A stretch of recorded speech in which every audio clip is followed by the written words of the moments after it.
श्रोता मानंकु सारस्वत प्रणाम। जय राम श्रीराम जय जय राम। पवित्र रामनवमी उपलक्षे प्रभु श्री रामंकर जन्म कथा कहबाकू मनरे अशेष भक्ति और श्रद्धा भावना रे मन होई उठे भाव विह्वल। ताहले चलंतु ना सुनिबा मानियप्पांको मुहरु तांको द्वारा लिखित एक सुंदर कविता। राम जन्म रामनवमी।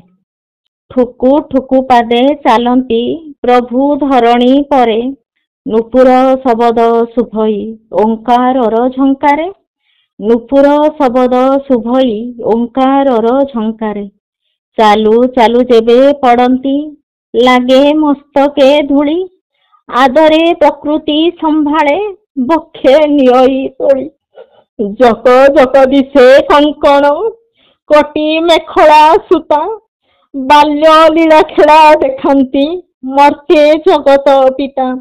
जक जक दिशे कंकण कोटी मेखला सुता, बाल्य लीला खेला देखांती मर्त्ये जगत पिता।